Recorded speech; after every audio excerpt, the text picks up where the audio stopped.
ETV YouTube channels లో మీ వ్యాపార ప్రకటనల కోసం ఈ నంబర్కి కాల్ చేయండి.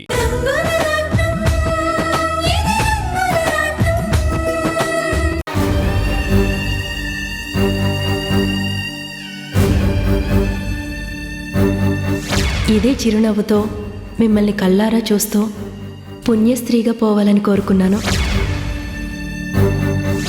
మనిద్దరం కలిసుండే ఆ గమ్యస్థానం ఎప్పుడొస్తుందో.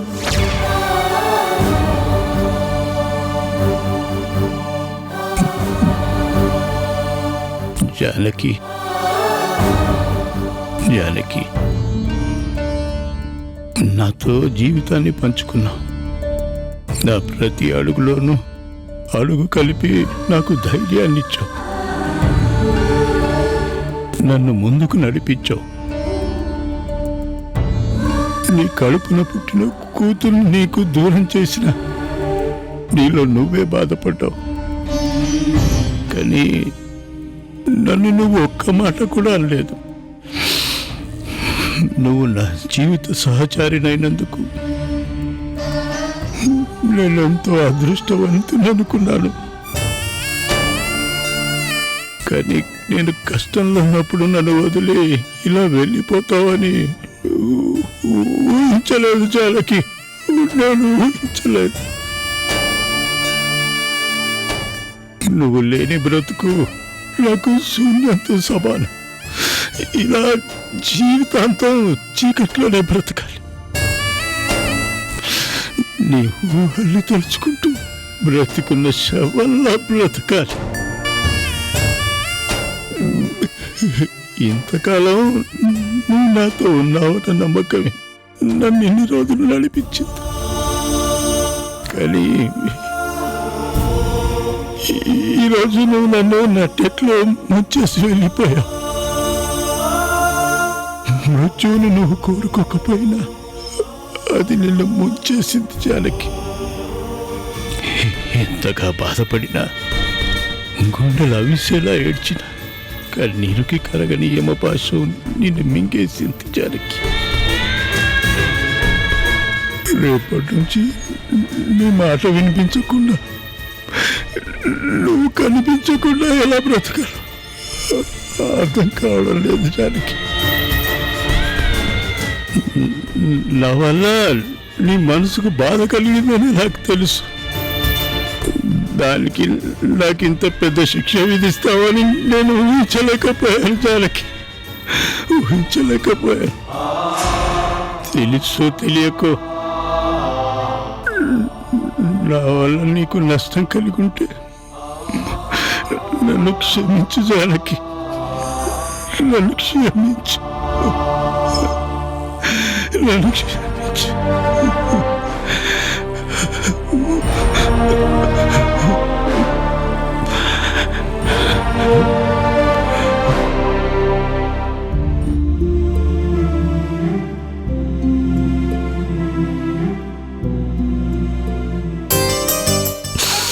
ఆహా అక్క, వాసన చాలా బాగుంది. ఏం కూర అక్క? గుత్తొంకాయ కూర గోపి, నీకిష్టమని రాణి చేయమంది. అయితే తొందరగా అన్నం తినేద్దాం, పెట్టేయండి. సరే, నువ్వు వెళ్ళి రెడీ అయ్యారా, వడ్డించేస్తాను. అలాగే అక్క. అమ్మ రాణి, నేను పారేస్తానులేమ్మా, నువ్వు ఈ లోపు అన్నం వడ్డించేసే. సరే అమ్మా.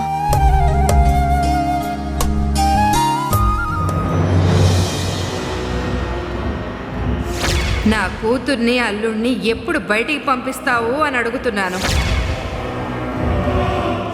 నా కూతుర్ని నా ఇంటికి తీసుకొచ్చేసుకుంటాను.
గోపి, సుష్మా, వర్ష, అంజీ, భోజనం రెడీ, రండి. అక్కడ పెట్టమ్మా.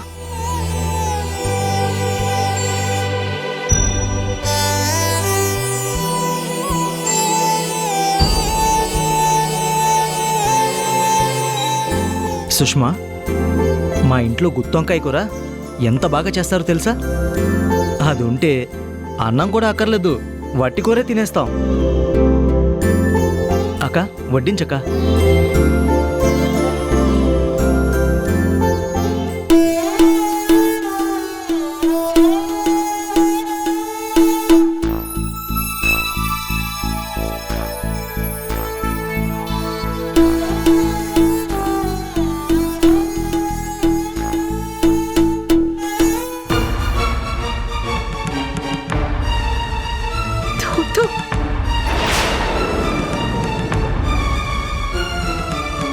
ఈ కూర గురించి అంత గొప్పగా చెప్పావు.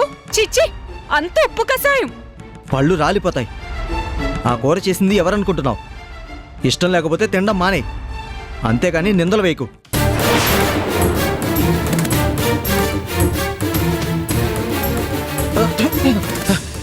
ఎంత ఉప్పు ఉందేంటి? నేను కొంచెం వేసాను గోపి. కొంచెం ఎక్కువగా పడుంటుంది నాన్న. ఏమైంది ఇప్పుడు? ఏంటక్క అలా అంటావు? కూర రుచంతా పోయింది. అయినా కూర నువ్వు చేయొచ్చు కదా, అమ్మ చేత చేయించడం ఎందుకు?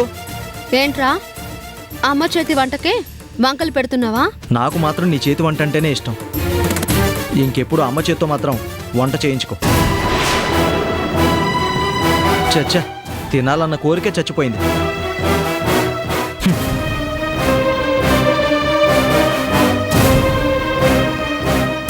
ఏం మాట్లాడుతున్నావురా? ఎవరి గురించి మాట్లాడుతున్నావు? ఎప్పుడు ఉప్పు కారాలు ఎక్కువైతే తినలేదా నువ్వు? ఇప్పుడు పెద్ద అధికారి అయ్యావు అని కొత్తగా కొమ్ములు వచ్చాయా నీకు? ఈ ఇంట్లో ఇలాగే ఉంటుంది. ఏంటక్క అలా అంటున్నావు? ఇప్పుడు నేనేమన్నానని? అన్న నీకేమీ అనిపించకపోవచ్చు, కానీ పడ్డ మాకు తెలుస్తుంది ఆ బాధ ఏంటో.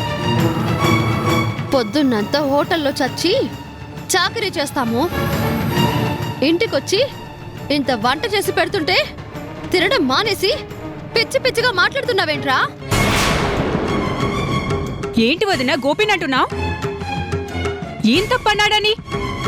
తనకిష్టమైన కూరని ఇలా చేస్తే ఎవరైనా తిడతారు. ఓహో, మీ ఆయనని బాగానే వెనకేసుకొస్తున్నావే. ఇప్పుడు మీ ఆయనకి మా చేతి వంటలు రోచించడం లేదు కదా, అప్పుడు నువ్వే చేసి పెట్టుకో, మేమేం అడ్డు చెప్పాం కదా.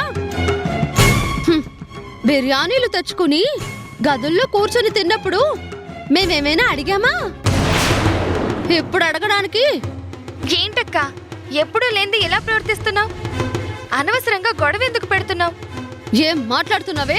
వర్ష అడిగిన దాంట్లో తప్పే ఉందక్క. అసలు నువ్వు గొడవ పడుతున్న దాంట్లో అర్థం పర్థం ఉందా? గోపి, అక్క అసలే కోపంగా ఉంటే అక్కడెందుకు రెచ్చగొడుతున్నావు? నువ్వెవడ్రా మాట్లాడడానికి? పనివాడివి పనివాడిలా ఉండు. అసలు నేను ఇంట్లోకి తీసుకురావడం వీళ్ళు చేసిన పెద్ద తప్పు. ఏమో, మాటలు మర్యాదగా రాని. నేను ఈ ఇంట్లో ఎప్పటి నుంచో ఉంటున్నాను. నీకు అంత ఇష్టం లేకపోతే నువ్వే ఇంట్లో నుంచి బయటికి పో.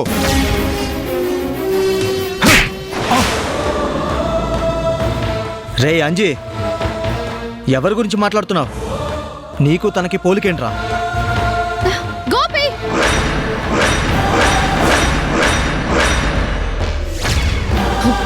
ఛీ! అసలు నువ్వు మనిషివేనా? అంజు మీద చేయి చేసుకుంటావా? అదేంటక్క, వాడు సుష్మాన్ అలా అనొచ్చా? వాడు వేడు అన్నావంటే పళ్ళు రాలిపోతాయి. ఏ, మీ ఆవిడలా మాట్లాడొచ్చా? ఏంటక్క అర్థం పర్థం లేకుండా ఈ గొడవ? ఇలాంటి మాటలు వింటూ ఉంటే నాకు ఈ ఇల్లంటేనే అసహ్యం వేస్తుంది. అంత అసహ్యం వేస్తే ఇంకా ఎందుకు ఇక్కడే ఉన్నావు? బయటికి పో, బయటికి పో. అమ్మా రాణి, ఏం మాట్లాడుతున్నావో అర్థమవుతుందా? నాకు బాగానే అర్థమవుతుందమ్మా. వాడి ప్రవర్తనే నీకు అర్థం కావడం లేదు. ఇప్పుడు నువ్వు పెద్ద ఆఫీసర్వి కదా, మాలాంటి వాళ్ళని చూస్తే నీకు అసహ్యంగానే ఉంటుంది. అందుకే మాతో ఉండవలసిన అవసరమే లేదు. నీ దారి నువ్వు చూసుకోవచ్చు. అంటే ఏంటక్క, నన్ను ఇంట్లోంచి వెళ్ళిపోమంటున్నావా? నీకింకా అర్థం కాలేదా? మీరు ఈ జిల్లాకి అధికారాన్ని కూడా చూడకుండా ఆఖరికి హోటల్లో పనిచేసుకున్నవాడు కూడా ఇష్టం వచ్చినట్టు మాట్లాడుతున్నాడు. వాడుకున్న విలువ కూడా నీకు ఇంట్లో లేదు. ఇంకా అక్క తొక్క అంటూ నువ్వే వాళ్ళని పట్టుకొని పాకులాడుతున్నావు. ఏ మనకి గతి లేదా? మనం బ్రతకలేమా? మరి అంత బ్రతకగలిగినప్పుడు మా ఇంట్లో ఉండడం ఎందుకు? మేం పెట్టింది తినడం ఎందుకు? ఈ ఇంట్లో ఉంటే ఇలాగే ఉండాలి. పెడితే తినాలి, తిడితే పడాలి. అంతేకాని మీ అధికారాలు పెత్తనాలు మా మీద చూపిస్తామంటే ఇక్కడ ఎవ్వరూ ఊరుకునే వాళ్ళు లేరు. వెళ్ళిపోతామంటే ఆపేవాళ్ళు కూడా ఎవ్వరూ లేరు. ఇంకా ఆలోచిస్తున్నావేంటి గోపి? మెడ పట్టుకుని గెంతుంచుకునే వరకు తెచ్చుకుంటావా? ఇంట్లో నువ్వు ఉన్నా నేనొక్క క్షణం కూడా ఉండను.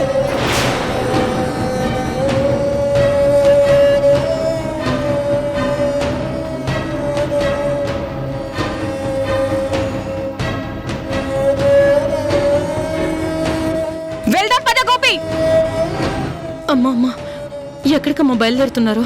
చెప్పింది కదా మీ కూతురు ఇంట్లోంచి పొమ్మని. పద గోపి.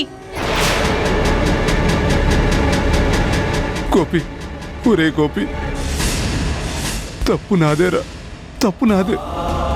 నేనే క్షమించమని అడుగుతున్నాను రా. మీరెక్కడికి వెళ్ళొద్దురా. అమ్మ సుష్మా, నీ కాళ్ళు పట్టుకుని అడుగుతున్నారు.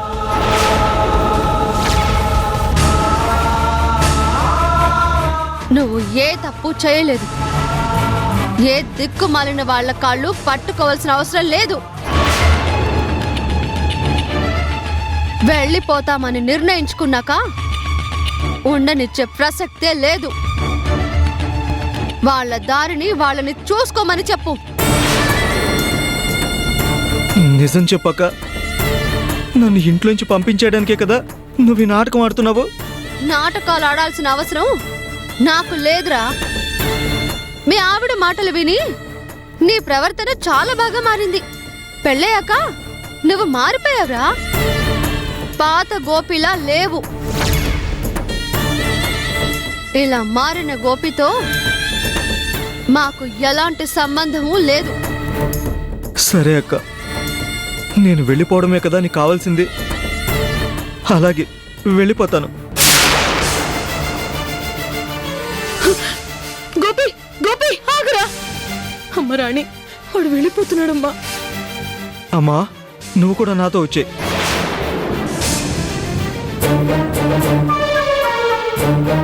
పెళ్ళంతో పాటు తల్లి కూడానా? చూద్దాం ఆవిడేమంటుందో.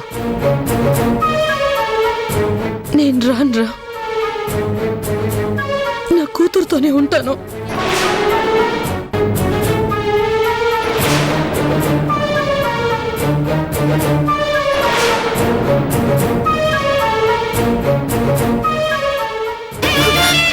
గోపి,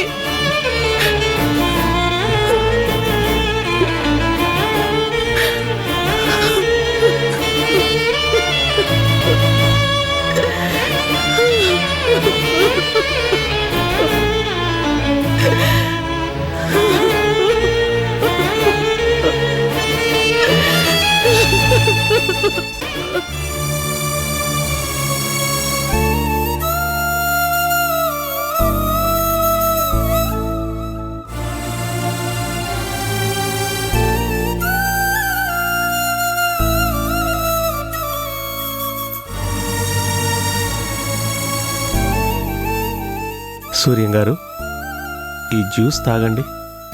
నాకేం వద్దండి, నాకేం తాగాలనిపించట్లేదు.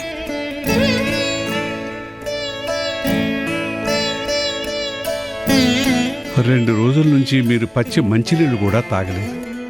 ఇలా ఉంటే మీ ఆరోగ్యం ఏమవుతుంది? బ్రతికేం ప్రయోజనం చలపతి గారు? నన్ను నమ్మి తన మనవరాలిని నాకు అప్పగించాడు. నేను తనని కాపాడుకోలేకపోయాను. దేవరాజు కూతురు కీర్తిని నేను తీసుకెళ్ళాను. తనను కూడా నేను కాపాడుకోలేకపోయాను.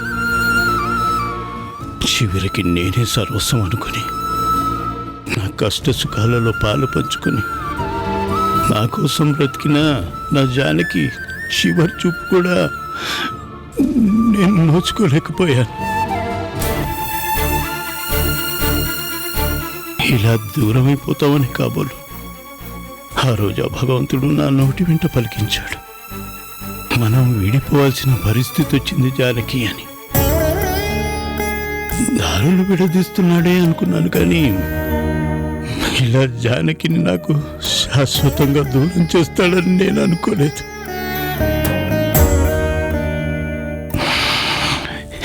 ఇంకా ఎవరి కోసం బ్రతకాలి, ఎందుకోసం బ్రతకాలి? సార్, ఇలాంటప్పుడే మీరు ధైర్యంగా ఉండాలి. ఈ ప్రపంచంలో ఎవ్వరూ శాశ్వతంగా ఉండరు. ఏదో ఒకరోజు అందరూ వెళ్ళిపోతారు. ఇది మీకు ఎవ్వరూ తీర్చలేని బాధే. నేను కాదు అన్ను, కానీ కీర్తిని వర్షని మీరు కనిపెట్టాలి. కీర్తి ఆస్తులు కీర్తికి అప్పచెప్పాలి, వర్షని శంకర్ గారికి అప్పచెప్పాలి. ఇవన్నీ జరగాలంటే మీరు ధైర్యంగా ఉండాలి కదా సార్.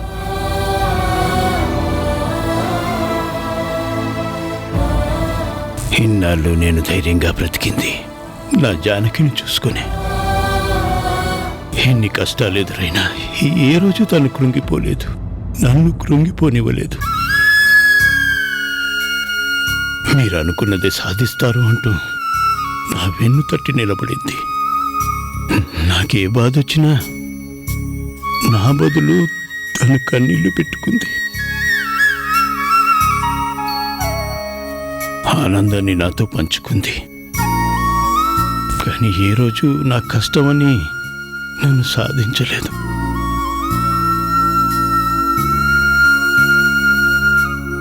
నేనే జీవితం అని బ్రతికిన నా జానకి ఈరోజు నన్ను ఒంటరిని చేసి వెళ్ళిపోయింది. చివరికి చనిపోయే ముందు కూడా మీకు మంచి శుభవార్త చెప్తానని చెప్పింది.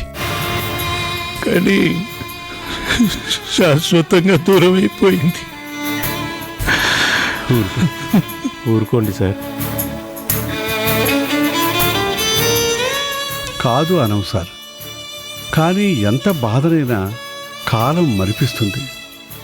అలా మరిచిపోలేకపోతే మనం ముందుకు సాగలేం. జీవితంలో మనతో వచ్చేవాళ్ళు ఆగిపోతారేమో, కానీ జీవితం ఆగదు కదా, సాగిపోతూనే ఉంటుంది. ఉన్నంత వరకు గుండెను రాయి చేసుకుని జీవనం సాగించాలి. తప్పదు కదా సార్.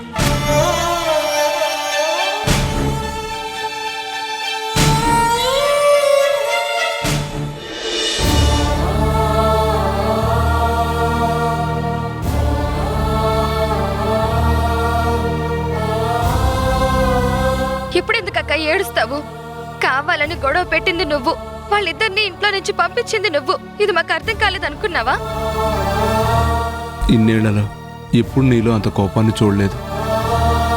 గోపిని చూడకుండా, గోపితో మాట్లాడకుండా ఉండలేని నువ్వేనా ఈరోజు గోపితో ఇంత గొడవ పెట్టుకున్నావు? చెప్పక్క, అర్థం పర్థం లేకుండా ఇంత గొడవ ఎందుకు పెట్టావు? వాళ్ళ ఇంట్లో నుంచి వెళ్లే పరిస్థితి ఎందుకు తెచ్చావు? కనీసం అన్నీ అడుగుతున్నప్పుడు కూడా నువ్వు వెనక్కి తిరిగి చూడలేదు. అంత తప్పు వాడేం చేశాడు? ఇదేనా నువ్వు చూపించే ప్రేమ? ఇంతేనా వాడి మీద నీకున్న అభిమానం? ఇదేనా మీరు రాణిని అర్థం చేసుకుంది?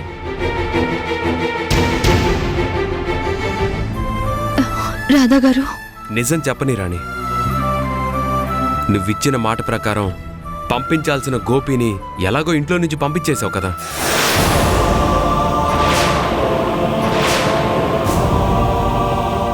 కనీసం వీళ్ళైనా నిన్ను అపార్థం చేసుకోకూడదు కదా. ఇలా నువ్వు చేసినందుకు ఎంత బాధపడుతున్నావో వీళ్ళకి తెలియాలి కదా. ఏంటి బాబు మీరనేది?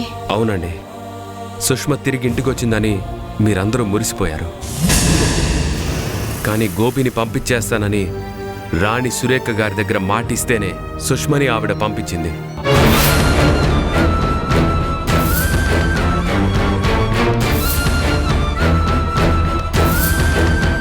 గోపి జీవితం బాగుండటం కోసం గోపి మీదున్న ప్రేమని రాణి చంపుకుంది. ఏం చేసినా గోపి రాణిని వదిలి వెళ్ళడం తెలుసు. అందుకే గోపి మనసు విరిగిపోయేలా మాట్లాడింది. అమ్మ రాణి, నేను కూరలో ఉప్పు సరిగ్గానే వేశాను. ఎక్కువ ఎలా అయిందో నాకిప్పుడు అర్థమైంది. నా కొడుకు జీవితం బాగుండాలని నువ్వింత బాధని భరిస్తున్నావా? వాణ్ణి కన్నందుకు నేను అమ్మని అనిపించుకున్నాను, కానీ వాడికి నిజమైన అమ్మవి నువ్వేనమ్మా. నన్ను క్షమించక్క. దేవతలు గుళ్ళో ఉంటారనుకున్నాను, కానీ ఇలా మన ఇంట్లోనే ఉందని ఇప్పుడే నాకు అర్థమైంది.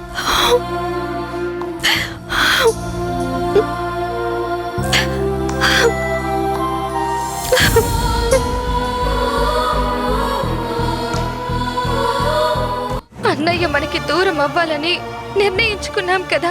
ఇంకా ఇలా ఆలోచించి బాధపడి ప్రయోజనం ఏముంటుంది చెప్పక్క? అంటే ఏంటే, వాణ్ణి మర్చిపోమని చెప్తున్నావా?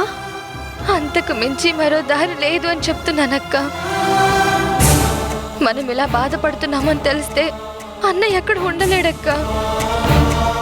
ఇదంతా వాళ్ళు ఆడించిన నాటకం అని తెలిసినా వాళ్ళని వదిలి వచ్చేస్తాడు. ఈటీవీ విన్ యాప్ రోజుకి కేవలం రూపాయి మాత్రమే. ఇప్పుడే ఈటీవీ విన్ యాప్ డౌన్లోడ్ చేసి సబ్స్క్రైబ్ చేయండి.